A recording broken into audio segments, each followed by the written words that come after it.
Hello and welcome to another episode of Speak Geek on this beautiful Monday we're having. Yo.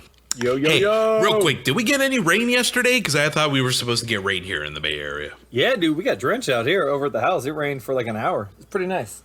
Oh, damn. I don't know what I was doing. I didn't notice it at all. You were probably passed anyways, out. It was a nice rain. It rained. I most likely was. Lucky. All right, well, that's good. Well, excuse me. California certainly needs it. So, anyways, want to welcome everyone to, like I said, a beautiful Monday. We are off of work, so there's nothing keeping me from being in a good mood. How you doing today, Josh? No, I've had ups and downs, but after working out and having today, man, I'm feeling pretty good right now. I'm looking forward to recording and talking about some of this cool shit that we got going on, man.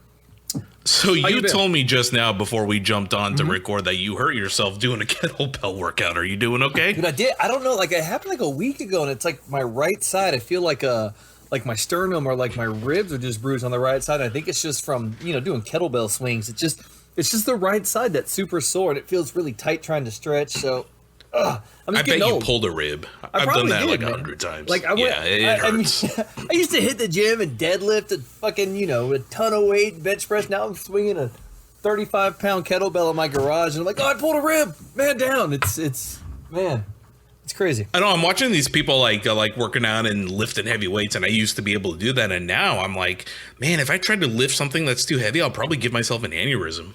Dude, like, no joke, for real, man. I told myself when all this shit happened with COVID and stuff, I'm like, I'm gonna get in shape, man. Got myself a Peloton bike. Shout out to Peloton. I'd love to get you guys to sponsor us. It'll never happen though. Alex Chassant, you're fucking awesome. Anyways, though, I don't think I'm gonna get in shape. Started doing kettlebells and stuff, and dude, loved it. Then I just kind of quit for a little bit, and then I started watching wrestling. And I'm like, dude, all these people aren't in shape, but I'm just sitting here eating Taco Bell at 11 o'clock at night. It's time to make changes. And like, I feel really good, been working out and stuff, and I feel a little bit better, and it's good for the mental health. So, dude, it's great, man. Totally. It's been cool. So I'm hoping the pain goes away. It's a good pain because it reminds you that, like, hey, I earned it because I was working out, and that's cool. It will. It'll go away. It might take a little bit longer now because you and I are no longer spring chickens, but it'll go away. I'm hoping. Yeah, we're not, dude. We are not. Getting old as shit, dude. I sneezed the other day, and I think I blew my knee out, which is weird to blow your. And I was sitting down. Like, that's the crazy part. Like, I sneezed, and then my knee hurt. No joke. About a month ago, I was brushing my teeth at night, and I pulled the neck muscle. I'm not even kidding. Dude, that's terrible. That's how you know you're getting old, man. I literally was brushing my teeth, and I went, "Oh, my neck!" And I went, "Are you kidding me? Brushing your teeth?" Like, I feel like I'm at the age now where I buy shoes purely on the fact that I can slide them on without having to tie them, because bending over to tie my shoes gets me out of breath. And I'm like, I don't know how I feel about this. I don't know if I'm ready to admit this much defeat this early in the morning. So that's the age that I'm at right now. Yeah, so for our listeners, I'm the same way. I don't know if we're just getting older or if we're just out of shape as fuck or what, but this is who we are. And I own up to it. Way to make the first fucking 3 minutes of this podcast depressing. Let's get some exciting stuff going on. Well, let's move on. So I read this article the other day. I didn't even know this was a thing that was happening, but it's exciting, especially if this could come to PS5 as well, because there's nothing saying that this is an Xbox exclusive feature, so it could very well come to the consoles, or come to the PS5 as well, but a bunch of dev kits, Xbox dev kits, are getting AMD's FidelityFX feature. Now, I'm not familiar with that, so I had to do a little bit of homework on it. Have you heard of it prior to this? No, I have not. Yeah, this is a completely new thing to me, but from what I gather, the easiest way of describing this is it's AI software that is able to enhance graphics. So it'll be able to do things like variable shading, image sharpening, ambient occlusion, SSR reflections, and a bunch of other stuff, not on the hardware level. So these are features, graphical enhancements and stuff that don't actually have to be, for lack of a better phrase, on the disc, so to speak. So it'll be done on like, basically on the server side, kind of like what they kind of hinted at this. Remember back when they first announced, what was it, Project Scarlet or whatever? Right. And 2 or 3 years ago, they were like, we might be able to do these things on the cloud level now instead of having to, develop a game with all these things baked in. Well, absolutely. And I think this is what's going to need to be done because unlike PlayStation, Xbox has the Series X and they have the Series S, which is like a lower level system. It still works great, but it's lower level. So I think that this right here is going to bridge the gap for developers who make games for the Series S and for the X and for the PS5. You're absolutely right. I think this is most exciting for Series S owners. Absolutely. Because now you don't have to have a native machine that has to be able to handle these types of enhancements. You can, it's kind of like NVIDIA GeForce Now. Remember I was talking about that like, I don't know, like 10 episodes ago? Yep. You can have an absolute dog shit laptop, but since you're playing everything off of NVIDIA servers, you can play something with ray tracing, 4K, whatever, just as long as you have a decent internet connection. So I'm kind of hoping this is the same type of thing, because you're right. The Series S, it's still a pretty beefy system, all things considered, but not PS5 and not Series X power. Well, so, I think and now if they can bridge that gap a little bit, that'd be great. Well, I think that with this too, this is what we're going to see, which is going to lead us into our next topic, anyways. But I think this is what they're looking at with xCloud and with what they're pushing forward for their gaming systems, because this is something that I had texted you about the other day, and I was like, hey. Is it my iPad that's making it all choppy and stuff like that, or is it the server or whatever it is and stuff like that? And you're like, no, and you kind of explained it to me. So I think that something like this will make it where if you're playing your Xbox, your xCloud, it's going to be able to stream those games better for you on whatever you're playing it. And I think, again, that's where we're going to see a bigger... I hope, That's what I'm hoping for. But that's kind of what it seems like they're doing it. And looking at the article where they say that there's no plans or nothing that looks like it's going towards PlayStation 5 right now. And I think because PS5 doesn't Which is weird because PS5 uses an AMD chip. So right, but also though, wouldn't. But remember the PS5, they only have the PS5. They don't have a lower version PS5. So for them, it's kind of the same across the board, I would assume, because they don't really have... That's true. And they don't have an xCloud and stuff like that like Microsoft is trying to do. PlayStation, I don't think is there yet. So I think this is Xbox just trying to get ready for the next 5 or 10 years, and PlayStation being like, let's just focus on these first 6 months. Yeah, that's true. I mean, this news may very well amount to nothing. It could very well not. It sounds cool. It could be something we don't even see this generation. So we'll have to wait and see. But I'm glad you brought up xCloud, because you and I both got the iOS beta invite. Yeah, damn right. I think the xCloud has been in beta for a while now, right? It's just iOS that recently. Yeah. Okay, so I tried on 3 devices. I tried on my MacBook, on my iPad Pro, and on my iPhone 12 Max Pro. And I had 3 vastly different experiences with each of them, which is kind of interesting because all 3 are pretty powerful devices, and I'm dealing with, the same internet here. So on my MacBook, everything was pretty silky smooth. I was pretty surprised at how everything went. I tried Forza, I tried Halo, and tried whatever games were available. On my iPad Pro, it was dog shit. It was choppy as hell. Yes. I couldn't do a damn thing. Even on the dashboard, just going between different groups, it was super laggy. Yeah. So, which iPad Pro do you have? Do you have the 2020? I don't have an iPad Pro. I just have an iPad. Oh, okay. So I was curious because I have a pretty new iPad Pro, and it's got the Wi-Fi 6, adapter in it and everything. It's supposed to be able to, at the very least, handle what my MacBook from 3 years ago could do. Well, but it, apparently it can't. And then my iPhone was kind of halfway between the two. If I had to choose, I certainly wouldn't play on it. But if it was like my only choice, then sure, it's doable. But I wouldn't play fucking Mortal Kombat on it or anything like that, or anything that needs very specific input button presses. So yeah, it was.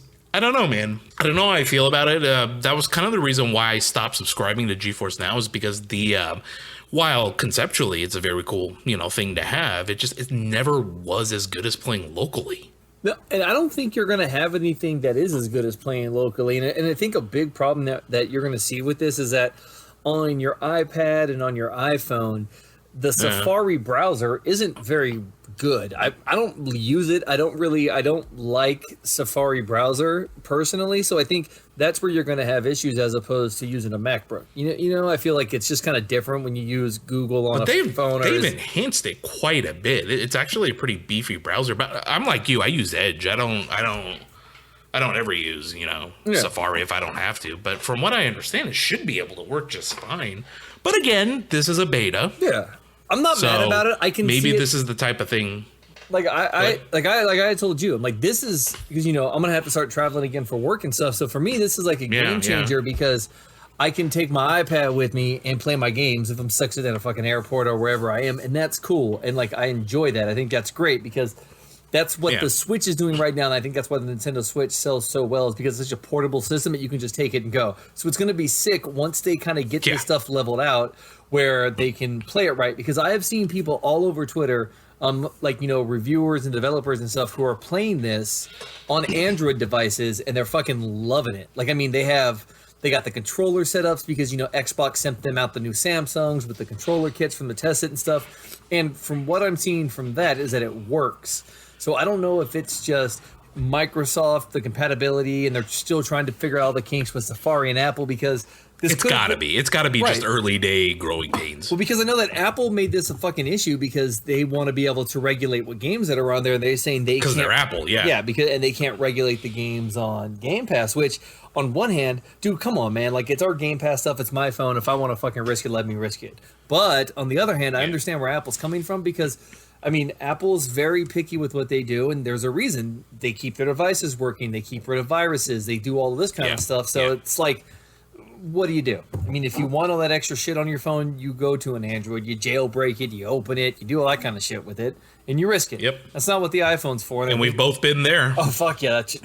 I'm new to the Apple family. I'm only like 2 years in, so... Same here. My first Apple product, period, was recently, anyways, was in 2018. So I'm about 2-3 years in. Excuse me. I like it, man. I think that it's going to be dope once they get the shit figured out. But until then, it's just kind of something that's going to be on my phone that I'm going to look at, occasionally. Yeah, exactly. And I have a controller. I have a Steel Series Nimbus, but that right there brings up the whole issue of.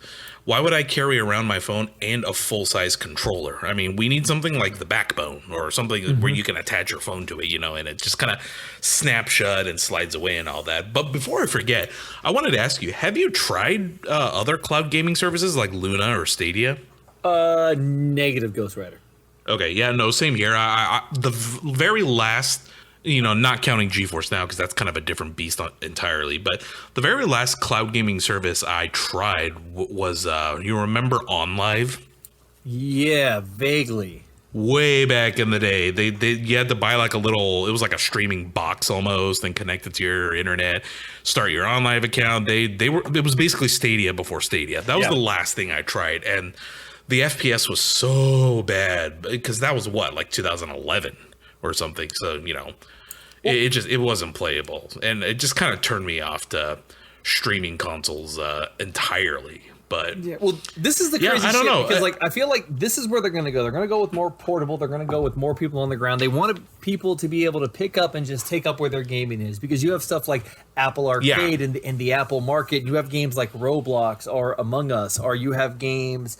Oh my god, I can't. There's a few other. You know what the fuck I'm talking about. But you have all these games that you can play on your phone or on your Xbox or on your fucking tablet or wherever the hell you want to. So I think that we're going to start to see more of this, and it becomes whether or not people are willing to spend money on a dedicated device. And we've already seen with the PSP, the Nintendo 3DS, 3DXL, DSXLI, all that kind of stuff, and Game Boy, that people will for a while, but then now the attention span of everybody is so short that they're really quick with, let me just play Candy Crush for 6 hours while I'm sitting here taking a shit away. Yeah. And that's what it becomes. So if you're playing on your iPhone, and you're going to have to understand that you're not going to get this flawless, way to do it because they've already given us that and everybody shit up and poo-pooed all over it. So it's like, what's the point? And then I'm worried that it's going to become, look, now we're going to have these dedicated devices. And then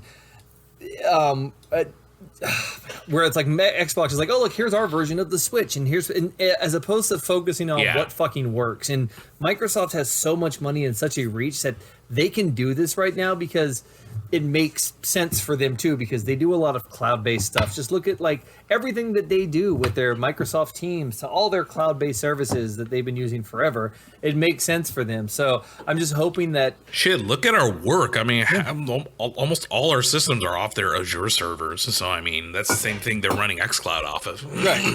And it can work, and I'm hoping that it does. So it's cool, and I like it. But again, I'm just kind of worried about where this is going to go and what the focus of it is. Is it going to be something that's like, okay, it's cool, and it's going to drop off? Because if it really is an app that you can download on your phone, and I could play all of my Xbox stuff that I'm already paying for, and I could put a controller on it, then fuck yes, sign me up.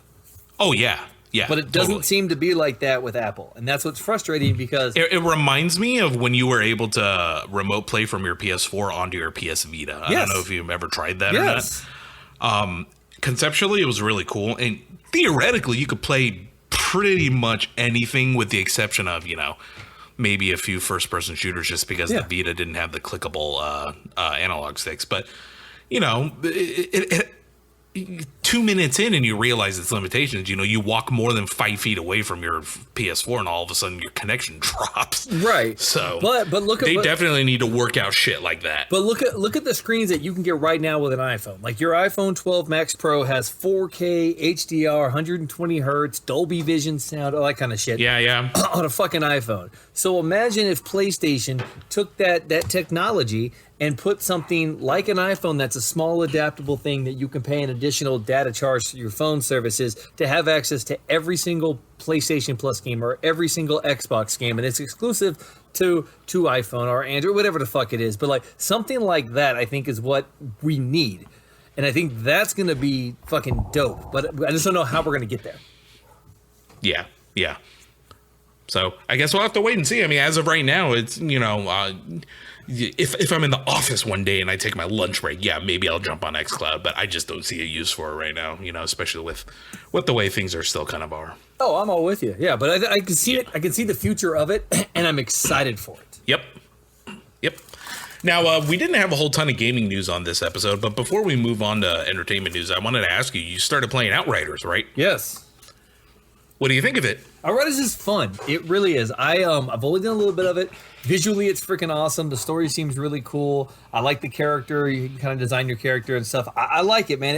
It's a big mix of it feels to me like a huge mix of a lot of different games, like Halo and Gears and Mass Effect. It's just a bunch of different stuff all in there, and I like it. I do. I haven't had dedicated more than maybe half an hour to it, but I like what I'm getting so far. Yeah, well, one of these days we should jump on. That's the one thing I haven't tried yet. I haven't played co-op with anyone, so, we'll see. Let's fucking do it. No, it's a lot of fun. Let's fucking do it. Before I had to send my fucking Elite in for repairs, we were just talking about it last week, how excited I was to have an Elite 2, and all of a sudden it started fucking up. So I had mapped the paddles to the dodge and reload, and it was so nice. And all I want is my Elite. The Elite 2 is so fucking dope. Like straight up, the Elite 2 is fucking dope.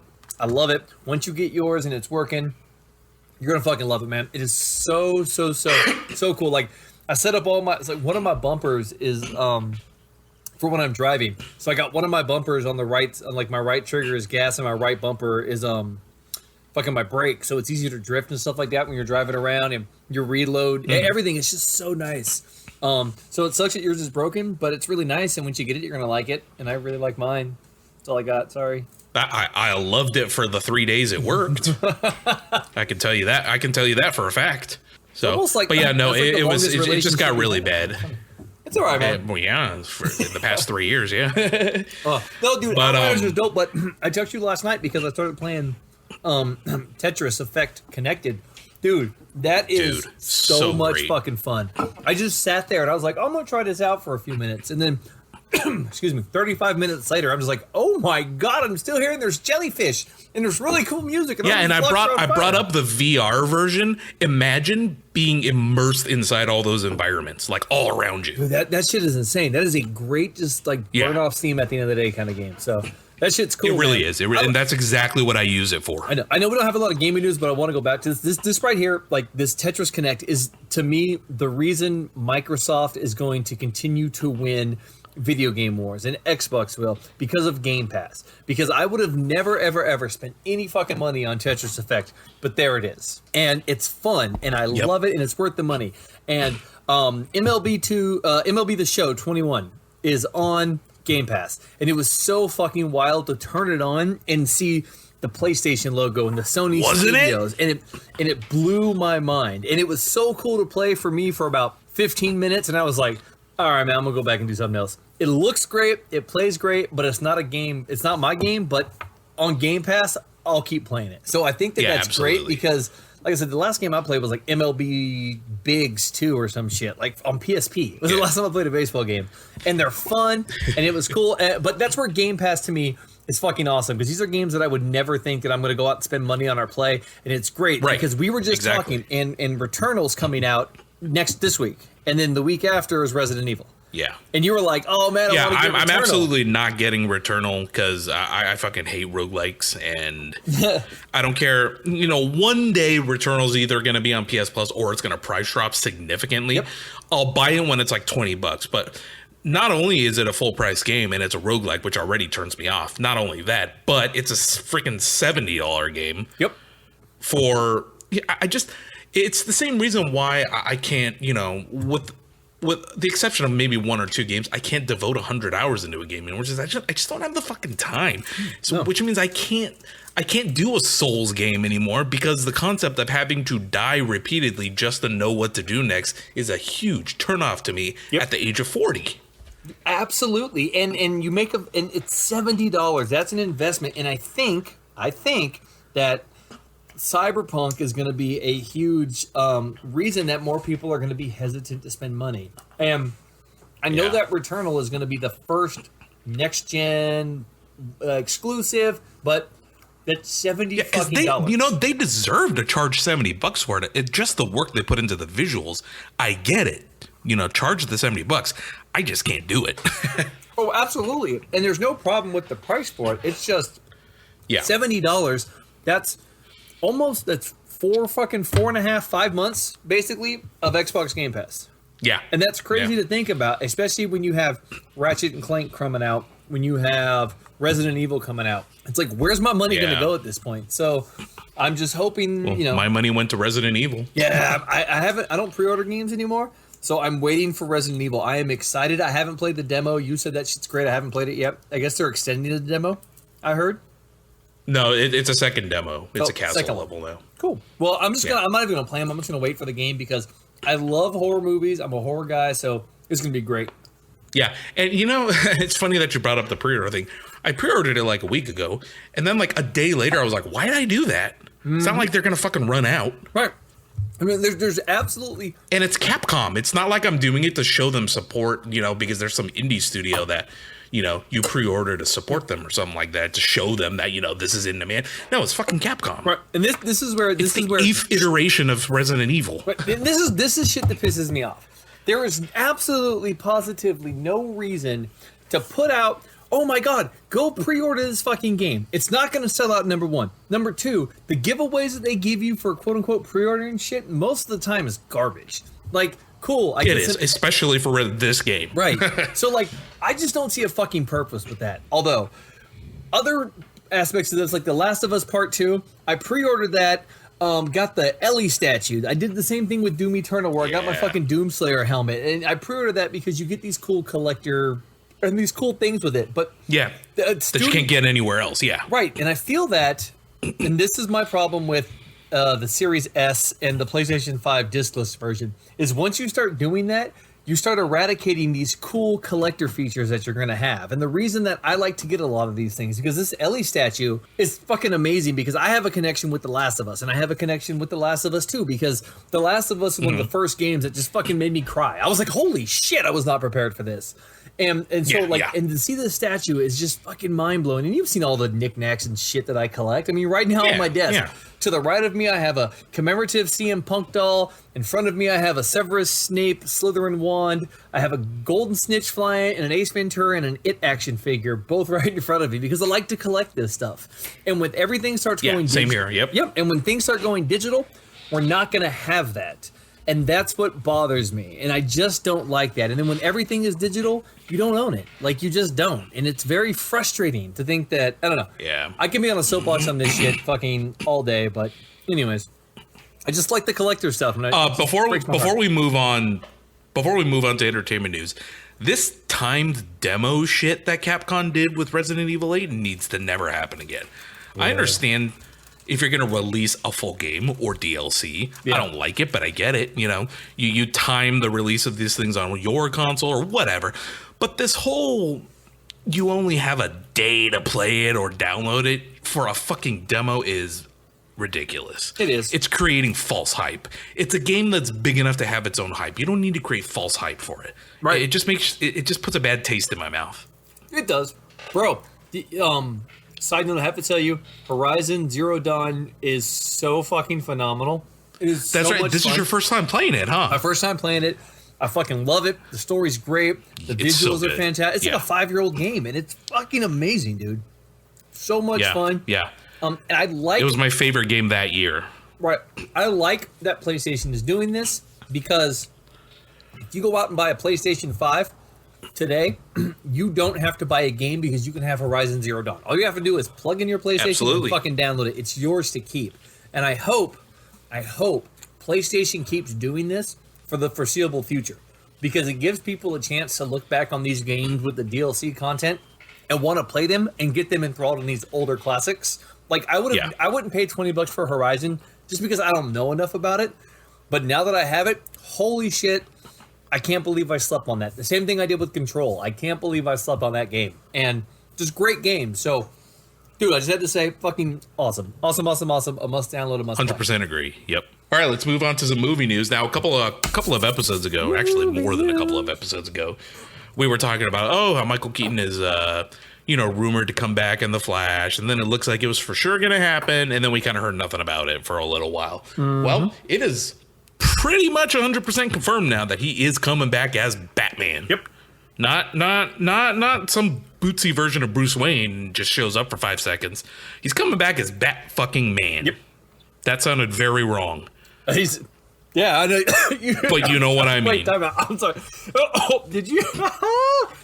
Bat fucking Man. I love that so much. That needs,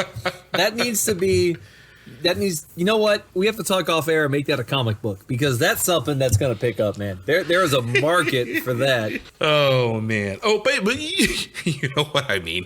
Dude, if we just put the man in that's fucking awesome because you and I are in agreement with this. Honestly, if we Michael just Keaton is our Batman. Absolutely. Michael Keaton is our Batman. I mean, again, I've broken down how I look at, Christian Bale and Ben Affleck and Michael Keaton, and I've broken down how I feel about them. But to me, Michael Keaton is Batman. Yep.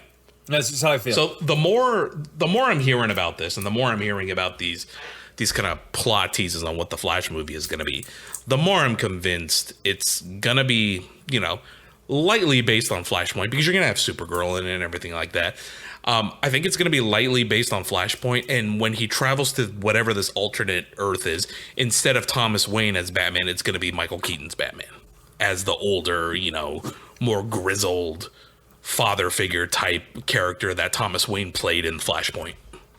Maybe. Now I have an issue with all of this, and this is where I like to talk to you about this stuff.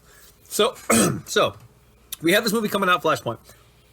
All of these actors, characters, different Batmans, different villains, Spider-Man coming in with fucking 1.5 million villains spanning decades long. We are so excited for this. Yep, these are the same people who were pissed off that there were too many villains in Spider-Man 3. There were too many villains in this, and there were too many villains in that, because the third movie always ends up trying to amp it up and amp it up and amp it up, and there's too many villains. And the same thing with fucking, what was Batman Forever with Jim Carrey and Two-Face. And then all of a sudden you get Poison Ivy, and it became the two major villains and all this other kind of stuff. And movies became so big and stupid that nobody cared anymore. And I'm very, very, very worried that we're going to run into this again because we're doing these massive, ambitious products, which I'm for. I'm all for, but you're building up hopes and expectations, and I'm worried that they're not going to perform, not because it's anything wrong, but just because you're trying to put so much out there that you're going to lose so much, I feel. And I think it's a perfect example of you take Harry Potter and the Deathly Hallows book 7, but you cut it into 2 movies, or you take The Hobbit, the smallest fucking book out of all the fucking books, and you cut it into 3 movies, and you still manage to leave out shit. And I think that I'm worried that that's what we're going to have with this, and that's what we're going to have with the Spider-Man movies, because there's only so much story you can tell and keep someone's interest. You know, there are people like, oh, we can do a 6-hour this or a 5-hour this. Justice League was the perfect length, and it kept my interest because it was something that I needed to see and I wanted to see. This stuff is starting to freak me out. Excuse me. That where it's going to get too big and too ambitious, and it's just not going to be what we want. And I'm worried. I'm excited to get Michael fucking Keaton back as Batman after all this time, but I'm also worried that we have Michael Keaton coming back as Batman in a movie in 2022 that's also going to have Ben Affleck, and it's also going to have fucking Christian Bale. It's gonna have all these fucking people, and then on top of that, we have another Batman movie coming out that has a completely different Batman actor and everything else inside of it. And then we're gonna have fucking Spider-Man and Doctor Strange 2, and all this shit's gonna happen. And it's like, that's a fucking lot, man. That's a lot. Where do you go from there? It is a lot, but I think the biggest difference between let's forget about Robert Pattinson's Batman for the time being. We'll just take Flash and Spider-Verse, or whatever Spider-Man 3 is going to be. I think the biggest difference between those 2 movies and something like Amazing Spider-Man 2, Sam Raimi's Spider-Man 3, Batman Forever, so on and so forth. I think the biggest difference is, is you're dealing with a storyline where this could make sense in these 2 new movies, where it could make sense within the confines of this storyline because you're playing with the multiverse in both these movies, that you could have these multiple characters. Whereas if you take The Amazing Spider-Man 2, for instance, they just shoehorned a bunch of villains in for no good reason, just to have them on screen. Right. Well, that's where but that's where I'm curious that's what they're doing here.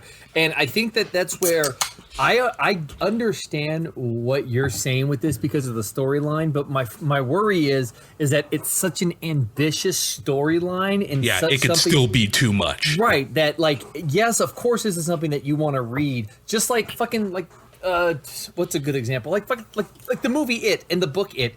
It's this long epic, and you either like one or the other. Some people love the book and hate the show, and blah blah blah blah. That's what I'm worried this is going to become, where it's like, oh my god, this movie was awesome, and then you get the people who are like, no, it wasn't. It fucking sucked. It's nothing like the comics. It's nothing like the storyline. They just put Flashpoint on a movie and tried to get a bunch of people back into the theater for the first time and pack them out in 2 years and make all this money. And oh yeah, we all got fan service, but I'm just really fucking tired of fan service, because fan service is what gave us fucking, the shitty Star Wars movies, and what's given us fucking shitty superhero movies, and what's given us crap music and TV shows. Like, tell us, again, this is my problem with no originality. Give me something that's great. I want to see this, but I don't fucking tell the same story. Just like with the Uncharted movie.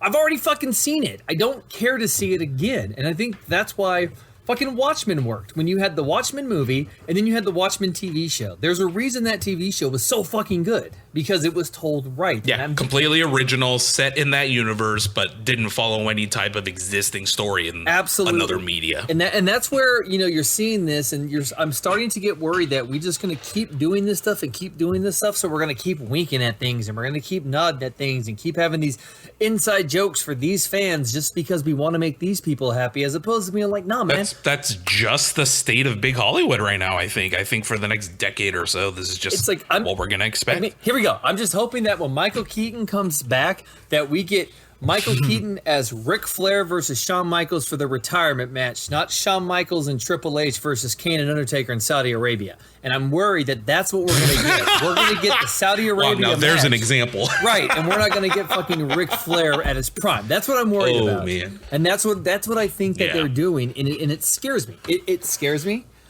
because we have originality. And that's going to lead us into our next topic here, but like with the Shang-Chi trailer, for instance, and what I saw there and the story that they're telling, it's one of the same stories. Let's talk about that. Yeah, it's one of the stories that we've all seen a bunch of times, and we know this story because it's been told so many times. But this story and these actors and the way they're doing it, I'm enthralled, and it seems like they're. I mean, again, every single story has a beginning, middle, and end. Everybody has a redemption story. Everybody has to overcome something to get to their final game and earn their right, and everybody has an origin story. So I get it. So it all has to be told the same, but. This looks like an original story that they're kind of not original, but a story that hasn't been told in mainstream yet. That they're taking a chance with, if that makes sense. It does, and there's a couple of points I want to make on the Shang-Chi trailer. Number one, my first thought when watching the trailer, you would think, being of someone of Chinese descent, you would think my first thought would be, this is so cool. I'm so glad to see myself represented on the screen. My kids can see a superhero that looks like them. One would, rightfully think that would be my first thought. But my first thought seeing this trailer was, poor Iron Fist. They only gave Finn Jones like 3 weeks to learn Kung Fu, and then they fucking put it on film, and he got the shit end of the stick for it, and poor Iron Fist. That's all I could think of, because this right here looks really fucking awesome. Dude, it does, and this is something that I talked about prior to point before. Giving people what they want and telling a real story, not just pushing shit out there to get views. Netflix was great with Daredevil, then Jessica Jones, and then they just kind of trailed off and became worse and worse and worse because they were like, oh, we have Marvel backing. So I think that with the Shang-Chi and the trailer that we saw, man, it was really good. It was really cool. I'm not going to lie, showing my kids the trailer and they were like, wow, because, I was a kid growing up and running around with the cape on my back and trying to climb on walls and stuff like that. But it was, and this is, and I hate to pull this or play this card, but unless you're not white, you don't know how this feels. But in the back of my head, whenever I pretended to be Batman or Spider-Man or whatever, I was always very aware, even as a very young child, that, hey, I'm just pretending I don't look like these fucking guys. Yeah, and they don't look like me. I don't look like them. I'm very clearly of a different race, a different whatever, And it's just very cool that, both of this and Mortal Kombat actually having Asian actors. It's cool to see, because my kids, while they're half and half, they're half Caucasian, half Asian. If you were to just pick them out of the crowd, no one's gonna say, "Oh, are you half white?" No, they fucking look Asian. Yeah. And that's what they're going to be associated with until the day they die. They're going to be associated as Asian first, because that's just what they look like. I'm very, very, very thankful that we're in a time, which is ironic because it's racist as fuck right now, but I'm thankful we're in a day and age where we're about to see, from a major motion picture studio like Marvel, a major Asian superhero. Mm-hmm. And who's not even a superhero. Shang-Chi doesn't have powers, dude. No, he just fucking has karate. Really. Yeah, he's fucking Bruce Lee. I think that just hearing what you're saying right now is the reason a movie like Shang-Chi is so important, and a reason like representation, whether it's in movies or TV shows or anything, fucking matter. Whether it's... That's why Black Panther was so important. Right. There are still people today that I know that don't get it. They're like, well, the movie wasn't that great. Well, that's only half the point. Right. Like, that's... you got to grow up and look at Christopher Reeve and Michael Keaton and all that. They all looked like you. I mean, a ton of these kids didn't have... or Kamala Khan coming up pretty soon, Right, dude. And that's another thing that's frustrating. Like, a prime example of what you were saying, the movie was there. Go back and look at what happened during the World War when all the men were at war and the women had to stay back. And look at A League of Their Own, for instance. The women had to play baseball. Like, it wasn't great, but it was what was needed and what the impact that it had on the people who participated in it. And what bothers me is that hearing what you just said is not a lot of people are ever going to hear that from somebody in their entire lives. And they're never going to understand what it's like to not be represented or always feel like you're kind of, last pick or are not that important. And that's... Or be represented, but as the butt of a joke. Right. And we have seen this in movies where the fucking foreign guys from Europe or Russians were always the bad guys, or, the nerdy white guy with the glasses, or just all these stereotypes that we have had for so long.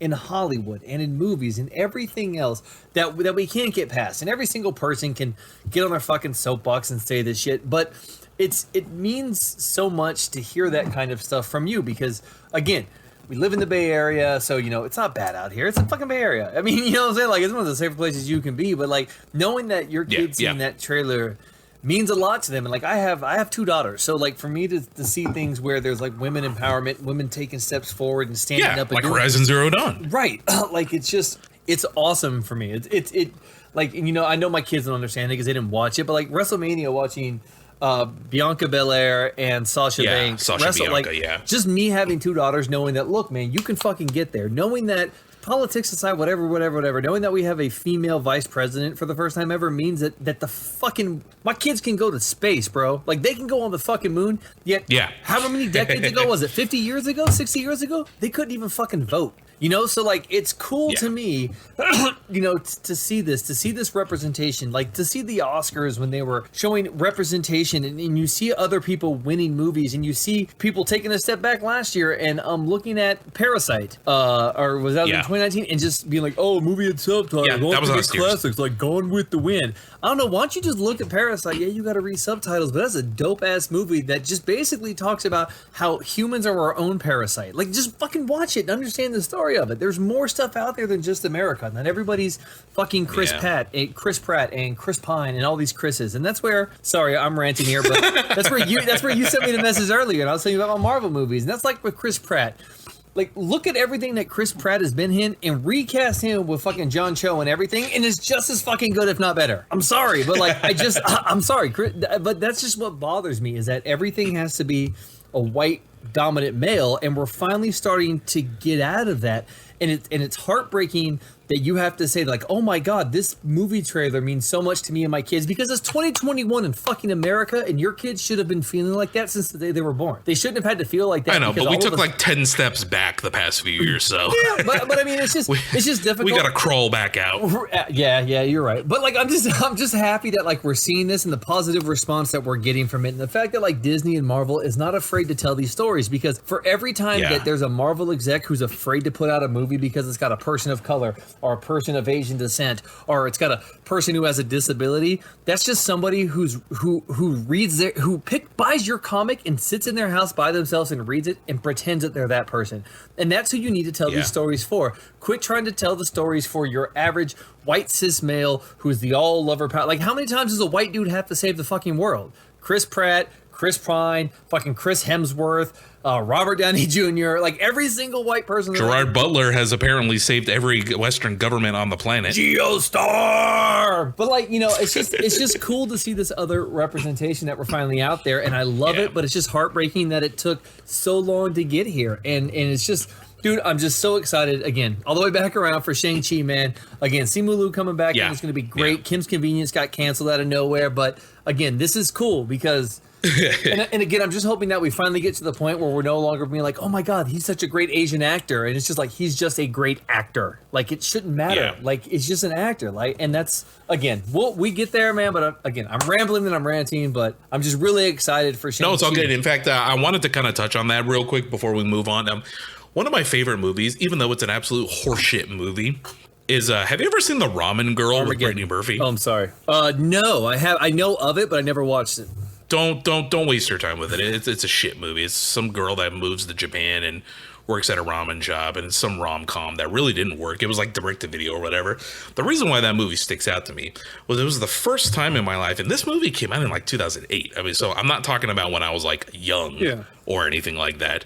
It was the first time in my life where I saw a movie with a prominent A-list actress like Brittany Murphy, where she, the white actress, was actually in a movie with an Asian male romantic lead. And it was a rom-com without any jokes or without any, you know, oh, you have a half-inch dick or anything like that. None of that shit.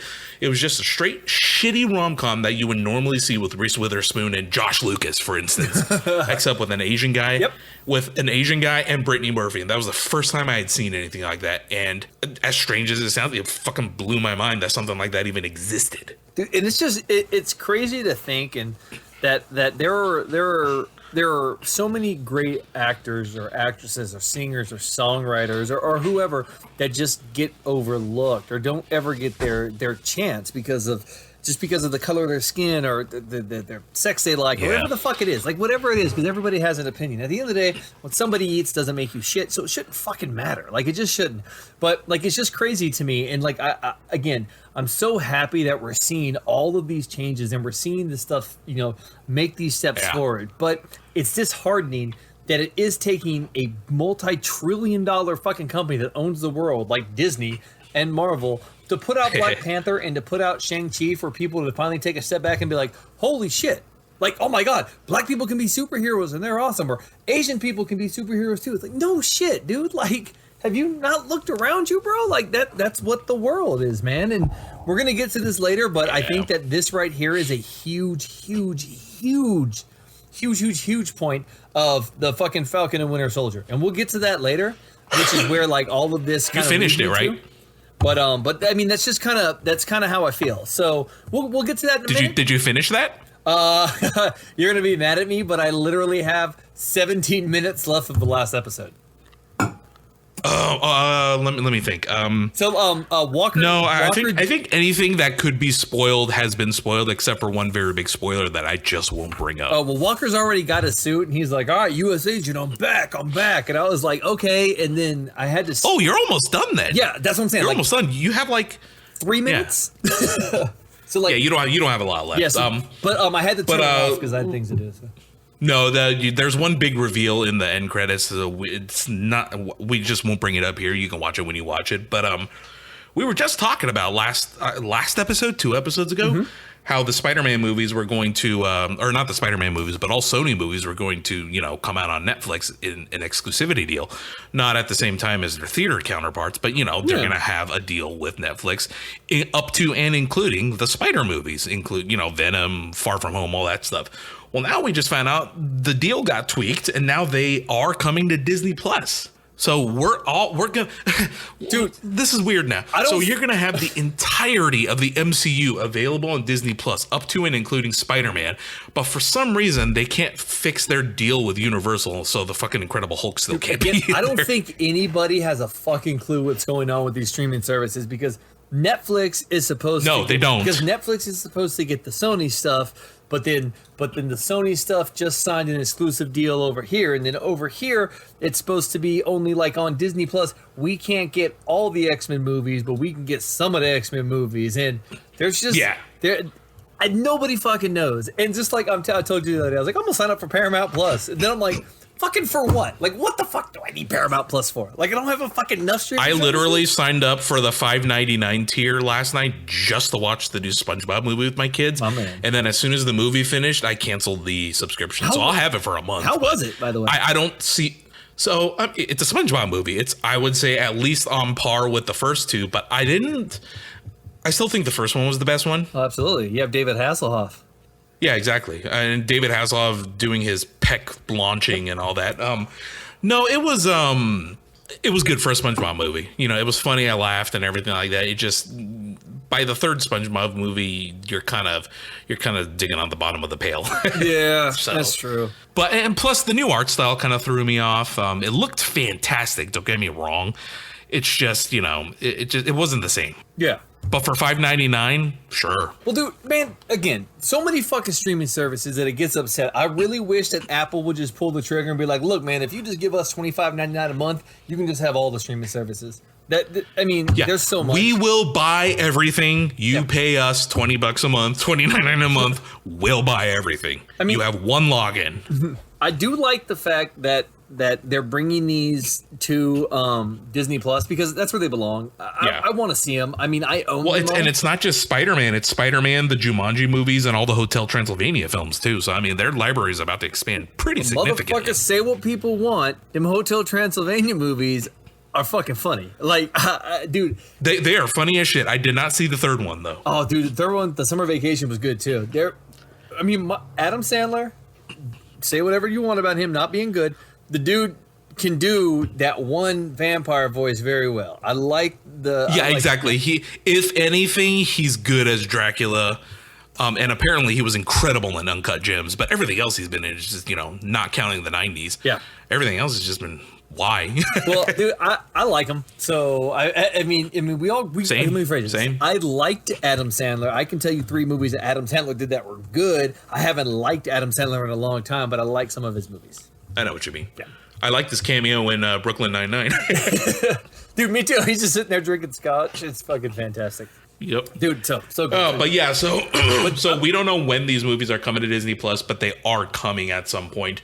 According to this article on superherohype.com, it's a multi-year contract between Sony and Disney. So that suggests that at some point, barring a renewal of the contract, it suggests that at some point this will end and these movies will leave, which is another thing I hate about fucking streaming devices. Is when shit shows up and then leaves a year later. Yeah, same thing. I know why, I just don't like it. I'm the same way. Like, I don't like it either. It bothers me because if I'm paying for the streaming, it should be there. I understand rights go to where they got to go and blah, blah, blah, blah. It makes sense. Yeah. But it's still like, dude, come on. Like the fucking Harry Potter movies debuted on HBO Max, and now I can't watch them on HBO Max because they're on Peacock now, and who knows for how fucking long they'll be on Peacock before they move to, I don't know, Hulu or some shit. I'm going to say this with all passion.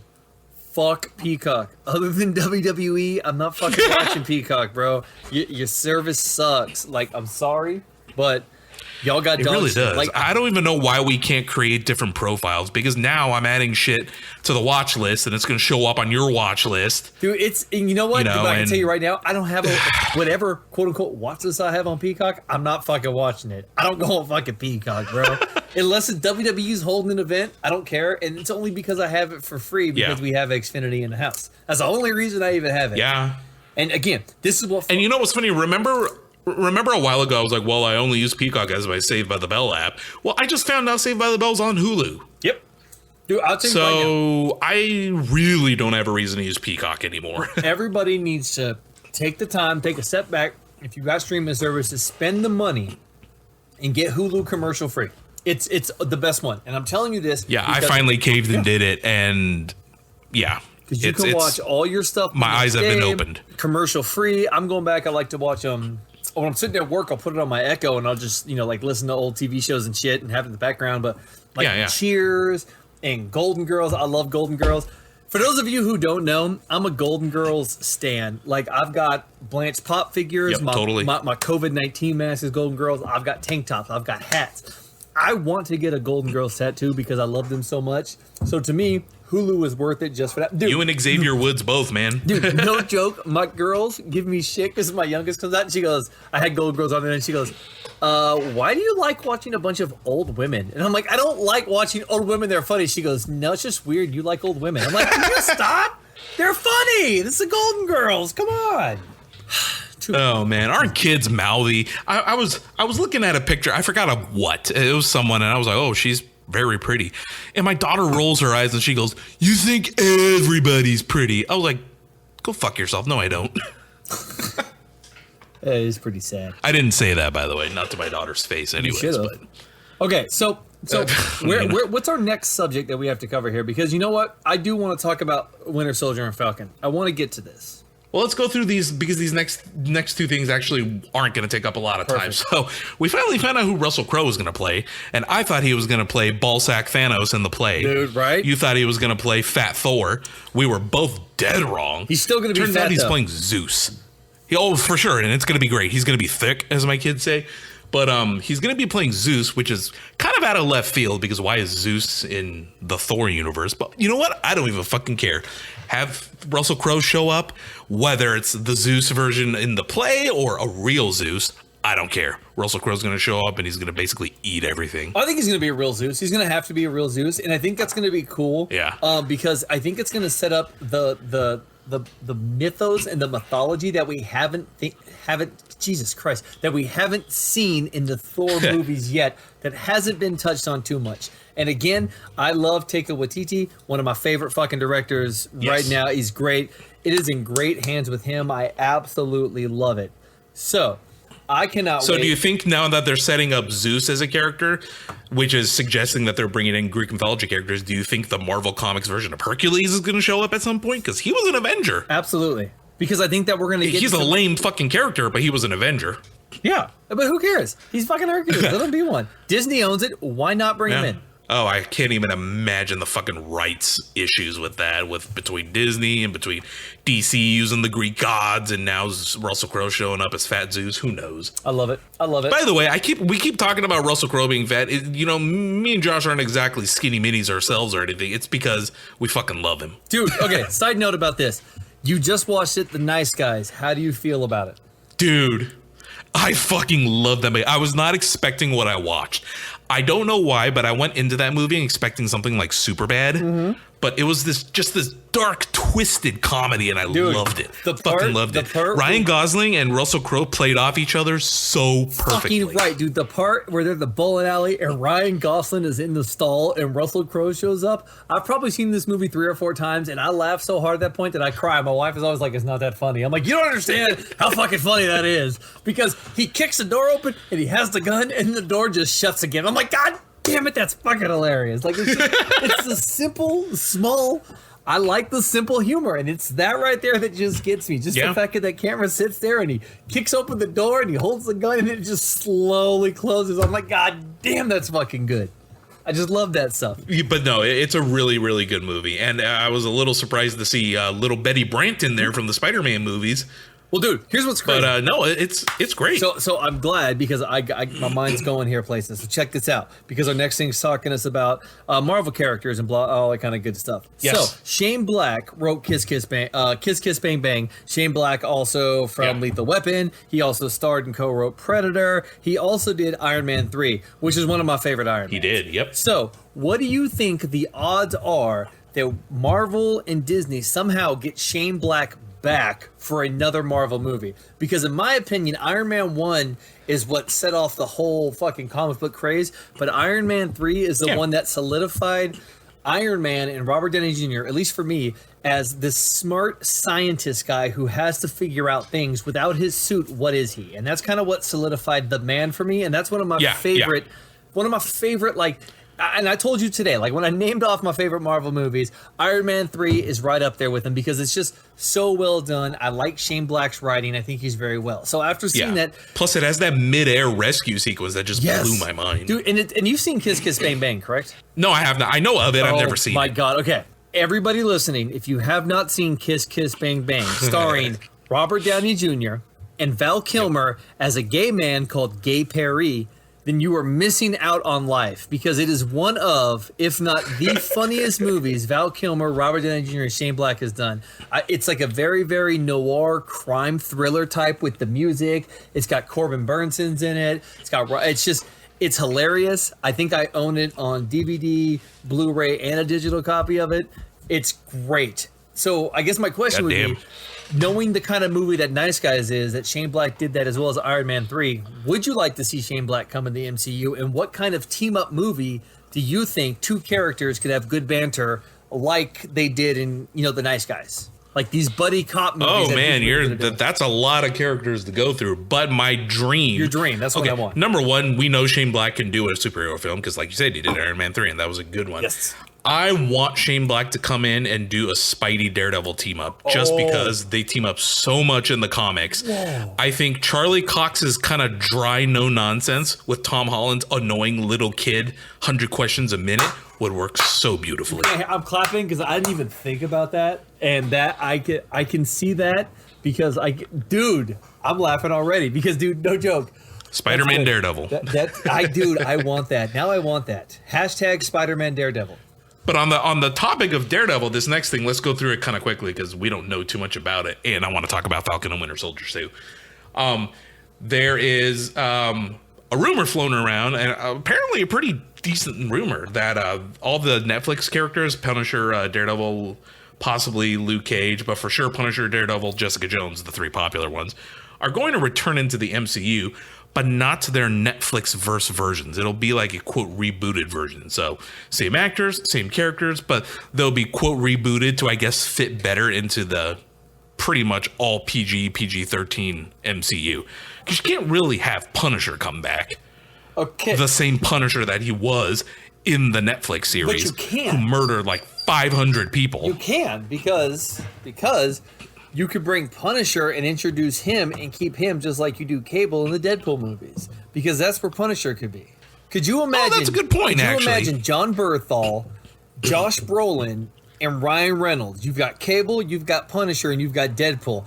Deadpool giving shit to Punisher and Cable for an hour and 45 minutes. Are you fucking... you give that to Shane Black. That's your fucking movie. No, you know what I do want to see now that we're talking about the Punisher is a movie where the Punisher has to come face to face with Cap, because in, I believe, the first Civil War comics event, Spider-Man gets shot up and nearly killed, and Punisher ends up saving him in like the sewers. And there's a panel in the comics that's always stuck with me. Punisher's carrying Spider-Man's body back into the Avengers headquarters, and he goes, you know, we need a medic, I need help.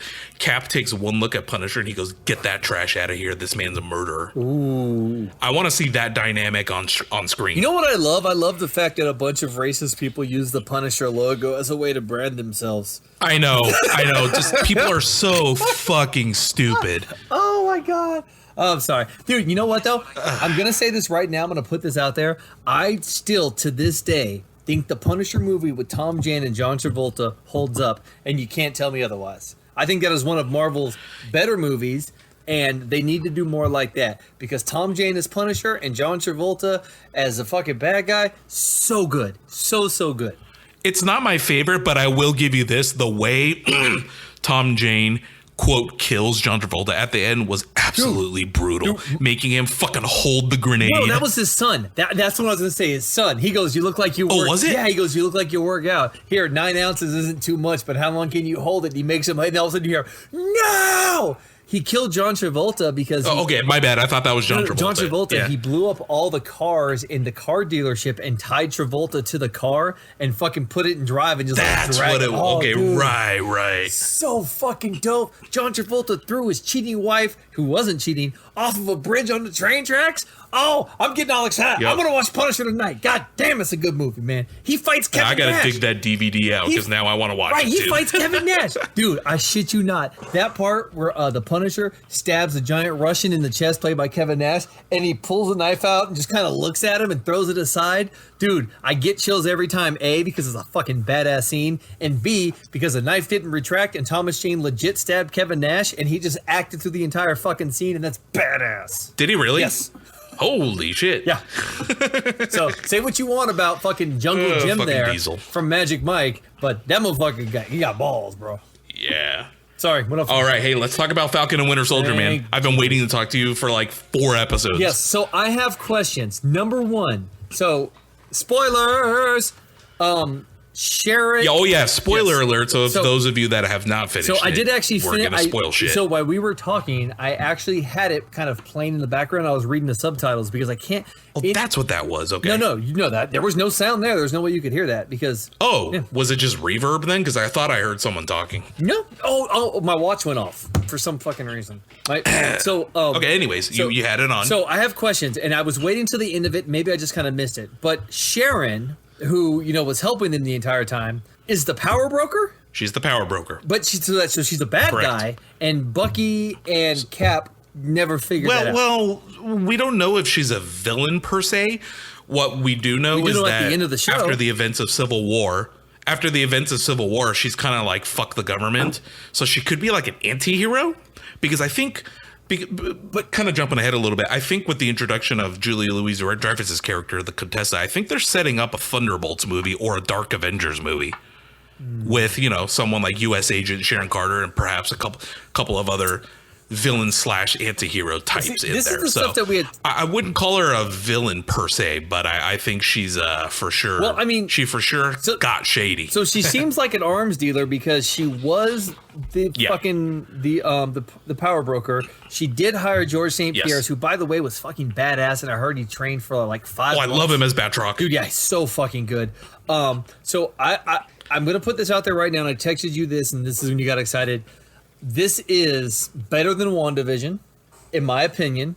I think that WandaVision, the arc and the story that they told with Wanda and with Vision, that story is the best thing that Marvel has done story-wise. I still love that. I can't wait to go back and rewatch it next month. I'm just gonna give myself time. But I think the way the story was shot, I think the characters, I think the story, I think the way they told it, and I think the complete and utter just dialogue on today's civilization and just America as a whole today, for sure, was very, very, very, very pertinent. And I feel like a lot of people give it shit, being like, "Oh, this movie was written by an algorithm, and this is just Disney trying to be quote unquote woke and blah blah blah blah blah," all that kind of shit.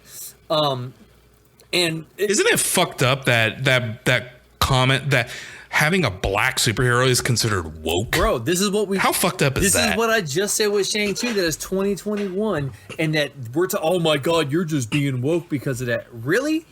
Oh my God.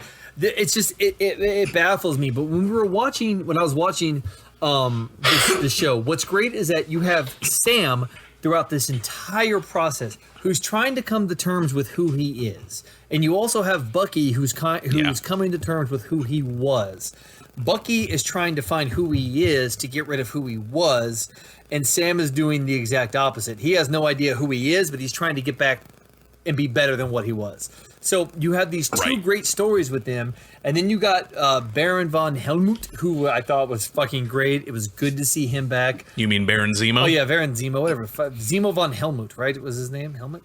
I don't remember. Fuck it, whatever. You know, I just know him as Baron Zemo. Yeah, you know what the fuck I'm talking about. But like, dude, I thought the cast of characters and everything that they did was great, and I love the fact that he was reluctant to put on the suit. It struck a nerve and made it more powerful when he goes and he sees oh my God, Isaiah Bradley. Is that correct? Yeah. Yeah, he goes and sees Isaiah, and he's talking about it. He was in prison for 30 years, and his wife died, and the letters, and you know, and again, it shows you the struggle that if you're not a part of this and you've never been in with any of this, you don't know what it's like, and you don't know how hard it is for a black man in America, and like to kind of be pushed aside like this and have your history kind of erased and rewritten, and we're very known in America for forgetting our past and rewriting it to make ourselves look better. Like, oh my God, there were never Native Americans here that we just fucking completely murdered and genocide and pushed aside, you know, and forgetting our past. Right. Just take a look at the last few years, man. How quick we forgot. Absolutely. And they showed a lot of this in Winter Soldier with the police interactions, they kept referring to him as the Black Captain America or the Black Falcon or whatever it was. And, you know, to the point where he's Black Falcon. Right. Yep. And the point he's like, dude, I'm Captain America. And I think that speaks volumes. And again, we're not in what I would call a quote unquote dangerous time. We're in a time where the media is dangerous and what people can see is dangerous, and where the way people react and the way they ingest information is dangerous. You and me live in a town where, man, I can go out with my kids at 10:30 at night and walk around. I got nothing to worry about. Like, and, you know, so we don't understand what a lot of people go through. And again, believe what you believe. But I think that the fact that Falcon and Winter Soldier was able to touch on the fact that Sam, as Falcon, had saved the world with the fucking Avengers, but still couldn't walk down the street without getting profiled. And it just goes to show that it doesn't matter, because it's all going to be judged on what you look like at that moment.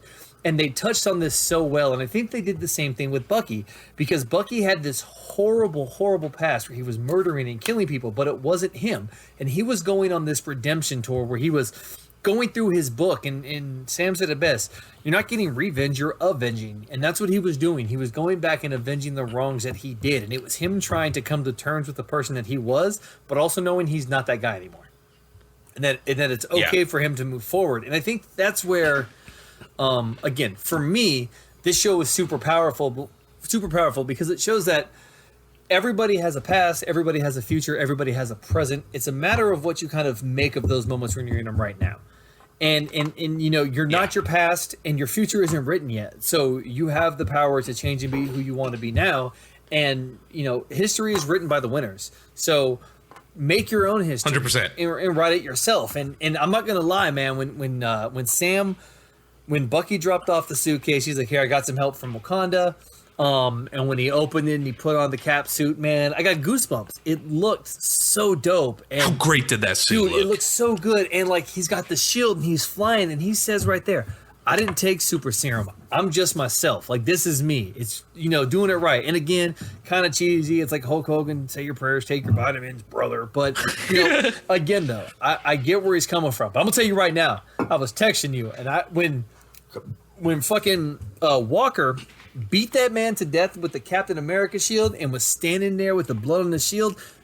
Yeah, with the blood and like shit on there. Dude, yeah, it was such a great story. And when we talked about this a couple episodes ago, I told you I was not a fan of Wyatt. I didn't like what was going on. Not Wyatt. His name, the actor's name is Wyatt Russell. For those who don't know, he is also Kurt Russell's son, which instantly moves him up. Yeah, which I didn't know until like a week ago. I didn't know that shit until you told me this morning. And what's funny is that me and my wife watched a movie last night called Ingrid Goes West, and he was in it, and his wife was played by Elizabeth Olsen. So Elizabeth Olsen has been married to fucking U.S. agent.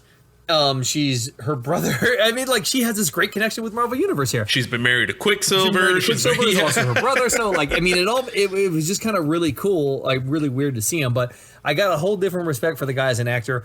And actually sitting down and watching the entire series, you were right. He had this great redeeming moment at the end, and it was really good. And I like his character being the I can't think of the words to put it, but like the mirror opposite of Captain America. Like John Cena is Peacemaker. He is willing to kill everybody and suck all the dick he has to for peace. And that's how I look at U.S. agents. Oh man. Dude. Yeah, but that's exactly it. He's basically the mirror universe version of Cap. He's got a long history in the comics, but you know, I just read a thing today where Wyatt Russell was saying he doesn't even know if he's going to continue with the character, so we don't know how much U.S. agent we're going to get moving forward. You know, well, I don't know. Marvel has a history of bullshitting the fans, so we'll have to see. Name like Juliette Lewis-Dreyfus, who came in, who when I saw her, I was like, holy shit, because I've tried to avoid spoilers for Falcon and Winter Soldier, and I tried to because. Again, I looked at it as just one long action fucking movie. And I said this before, I think it's best when you watch it. Yeah, like it's like a 6-hour movie, yeah. Yeah, because it gives you, you watch it in 2 episodes, you get a good hour and a half movie there. And I think it's great. And that's the way I like to watch it. So it took me a little bit longer to do it. Yeah. I'm glad I watched it the way I did, and I'm glad I finished it because it is very, very, very, very, very well done. I'm very happy that Anthony Mackie is moving forward, and he is Captain America. And if you go and you look at all the banners, everything, Disneyland and Disney World announced today that going forward, the only Captain America that will greet guests going forward will be Anthony Mackie's Captain America. And that's really cool. And I think that's really cool. And there's going to be people who hate this and people who don't like this and blah, blah, blah, blah. Oh, yeah, for sure. Right. There's going to be people who hate this. I don't give a fuck. I think that is cool as shit because, Anthony Mackie was so fucking good playing the Falcon. And he was the reluctant Captain America, and I think the story that you saw too was that you saw this with Walker. He had all this power, and clearly he took the serum because he wanted to be the next Cap. And they said, Zemo said the same thing. When they were talking about the serum, it didn't do that to Cap, and he said, well, there's never been another Cap. Basically, like there's never been another Steve Rogers, and I think that you saw that with Walker.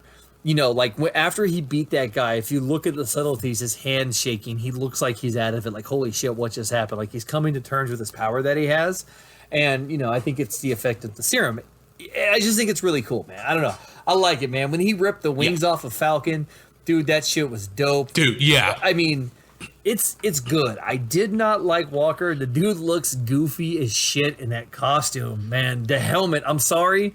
Dude, you're a good actor, but that helmet makes you look so fucking goofy. You need to have your beard back. Just grow your beard. And before we forget, the one last thing I want to bring up about the Falcon and Winter Soldier is, the character of Torres? Mm-hmm. He becomes the second Falcon in the comics. Okay, so I do have questions, because it also seems like Isaiah's grandson is going to become someone important as well. Yeah, Patriot, probably, because his I forgot his name in the comics, but it's something Bradley. God damn it, I'm drawing a huge blank.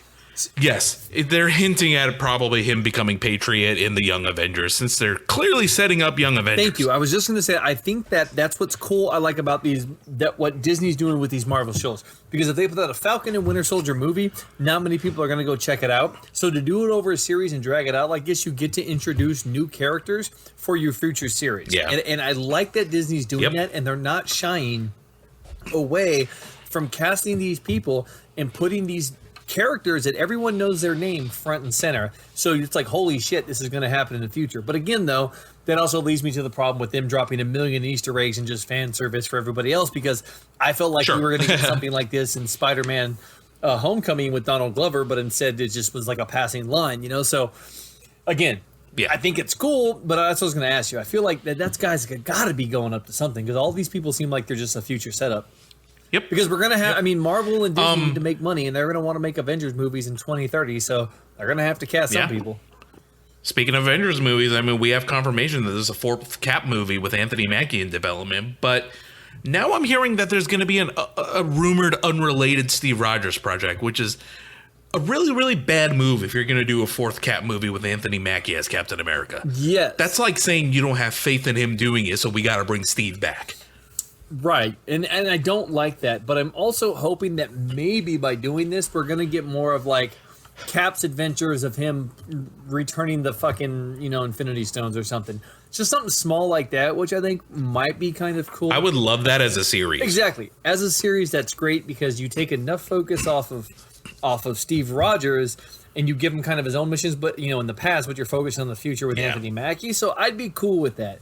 But I agree with you. To do this almost seems like you don't have faith in your new Captain America. Yeah. Well, I'm sure Disney knows as much as you and I know how racist a lot of the country is. So maybe this is just their way of covering their bases. Well, but whatever. I'm very salty today for some reason. You are, man. You're a little salty girl today. Mm-hmm. It's all good. It's all good. Now, you haven't watched Mortal Kombat yet, and I've watched it twice already. There's not a ton of spoilers because it's fucking Mortal Kombat. Right. So I just want to touch on a couple of things. Number one, it's only marginally better than the 90s one. I mean, I think we all knew going into this that this wasn't going to be the thing to change video game movies like Dark Knight was the comic book movies. I think we all fucking knew that. Yep. Going into it. It's just a dumb action film, and that's exactly what this is. So a couple things I want to touch on. Number one, not much better, not much worse. I would say on par, just overall as a movie-wise, on par with the 90s one. The first one, not Annihilation. Okay. Number two, Louis Tan can't fucking act. I already had a big problem going into this movie with them creating a random character, the character of Cole. Right. I knew what that character was going to be, and it's exactly what I thought it was going to be. It's the character that doesn't understand what's going on, so it gives every other character the chance to explain shit. It's for the benefit of the audience. Yeah, sounds about right. It's dumb. It's what it is, and his character sucks, and his power sucks, and he can't act, and just my God, there's one scene where, towards the beginning of the movie, when Sub-Zero shows up, and it's like snowing in L.A., and all he has to fucking say is, look, it's snowing, right? That's his line.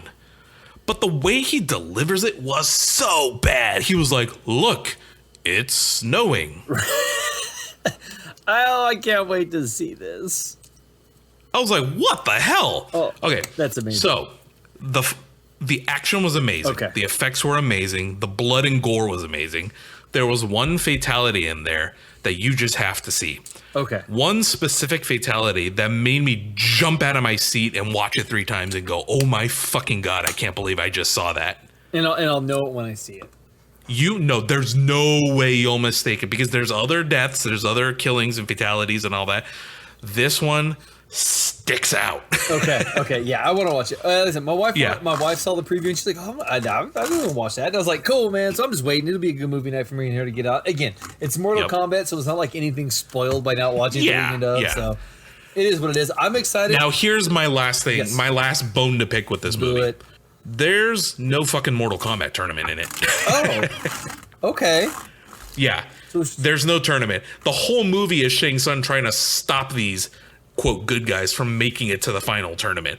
So there's fights, but they all take place in the quote real world. So it's not set up quote unquote like the fighting game is necessarily, or even like the 90s movie, but there's no tournament at all, period. Oh, well, you know what? So these characters will fight each other, because of plot and whatever, but there's no actual, that's probably saved for a sequel. And speaking of sequel, there is a huge Easter egg tease at the end, and no, there's no end credits secret scene. Oh, there isn't? Nope. Oh. It just ends, and I fast forwarded to see if there was anything cool at the end, and there wasn't. That's good. But it's become the final scene of the movie before the end credits basically serves as a mid-credits scene teaser. Perfect. Anyways. Perfect. Does Christopher Lambert show up? And those are my thoughts on Mortal Kombat. I will absolutely watch it again if I have to. Does Christopher Lambert show up and he's like, "Hi, I'm Raiden. I have electricity," or no?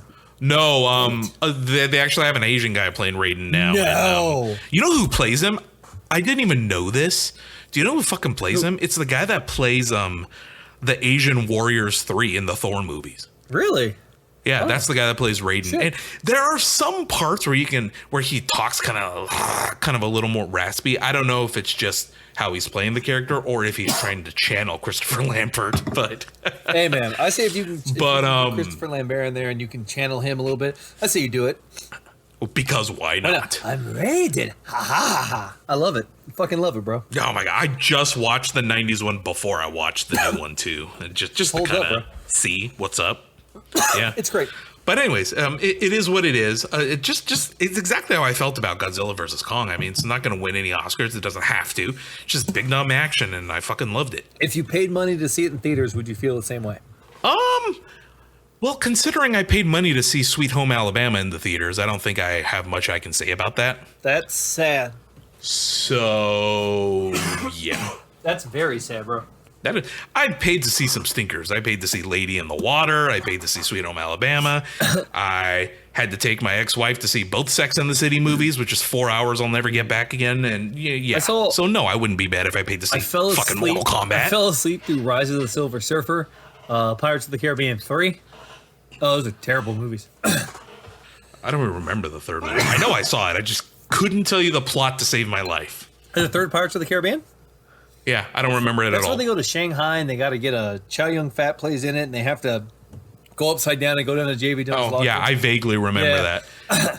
The Pirates of the Caribbean franchise is a weird one to me. I liked the first one so much and then stopped liking it so quickly, but still saw all of them. By the way, if that makes any sense. We are finally getting fucking justice for Johnny Depp because the police released their body cam footage from where they were called in, and the house was not a mess. It wasn't messed up like Amber Heard said Johnny Heard went on a rampage. Oh, I didn't know any of this. So, because all that stuff got released and Johnny Depp had it pushed out, and Amber Heard's a fucking liar because when they were called to the house both times, the first two police officers had a report that said the house was completely clean. There was no sign of a disturbance, nothing at all. And the second officers had body cam, and the house was in perfect condition. Amber Heard's a This fucking is still liar. going to end badly, and Amber Heard's not going to get what she deserves because people still don't take seriously when it's the guy that's the one getting beat up. Of course not. So this is still not going to be taken as seriously as it should. But justice for Johnny fuck Amber Heard. and I it say sucks. that to this day. I'll say it forever. Yeah. Well, she's still going to show up in Aquaman 2, I'm sure. Well, So somebody has to, I guess. yeah.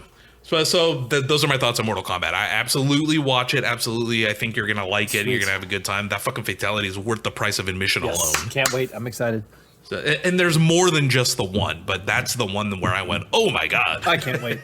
So one final thing before we sign off for the week is we're always trying to make our show a little bit more visible, trying to get more listeners. Again, we're not in this to become rich and famous and make money or anything like that. But, a little bit more people listening to the show never killed anyone. So I signed up for a website where we collaborate and hooked up with two separate shows. And I listened to, I only listened to one of each of their episodes. And very, very interesting. I like their shows. They're very on par with what me and Josh talk about. Nope. So I kind of want to give them a shout out. The first show is called 2-for-1 Special, and it's two brothers. And they're a little bit more focused than we are. We're kind of all over the place when it comes to pop culture stuff. We'll talk games, we'll talk fucking... I'm sure if a really cool board game came out, we'll talk about it, So... Ooh, yeah, never mind. Yeah. Ooh. What? Nope, keep going. We're out of time. Keep going. Anyways, so these guys talk, they're a little bit more focused on video games and anime, which is great. As soon as I saw this, I was like, well, I'm going to fucking listen to their episode because I fucking love anime. I'm a proud Funimation subscriber. Fucking love it. So 2-for-1 Special, we're going to have the links to both of these shows in our show notes. So I implore you guys to check them out. If you like our show, guarantee you'll like these two shows. So 2-for-1 Special, video games and anime, two brothers. They're funny, they're knowledgeable. Give them a listen. And the second show I want to talk about, I was completely shocked because when I signed up for this website, it's like, what kind of a show are you? Oh, we're pop culture, we're video games. So they try to pair you with people that are more in line with, what your interest and listeners are.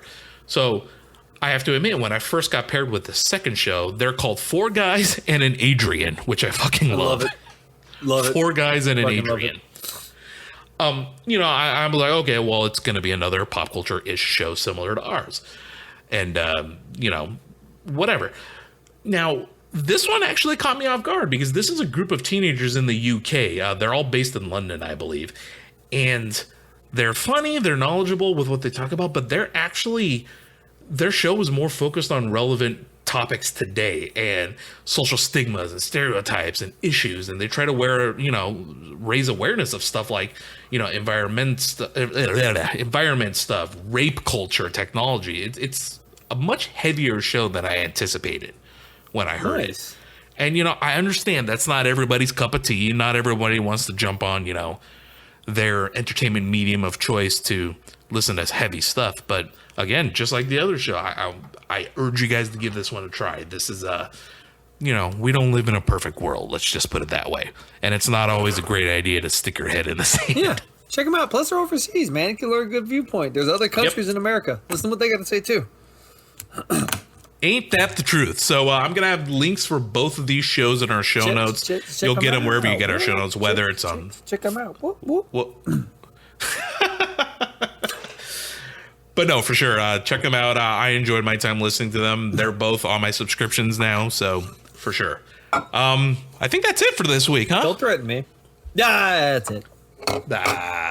So you can follow me on Twitter at ToneZone81, Mr. Josh. You can follow me at BruceBane66, or you cannot. Fuck if I care. No one does anyway, so. I know. I say this every week, and I haven't had one new follower. Like, what the fuck? I understand, like, not a lot of people out there are doing this, but you should subscribe and listen and follow because, hey, man, sometimes we post some cool stuff. Other times we don't. But, by the way, just side note real quick. I don't even know why I'm pushing my Twitter. It's like I never post anything on it. We are going to have an official Twitter for Speak Geek coming out. It should be coming out in the next couple of weeks. You guys keep an ear out for that. Nice. All right, man. Well, this has been Can't fun. believe I just dropped that on air, but whatever. Love it. All right, man. We'll talk to you guys later. Later, Gators. All right. See you next time.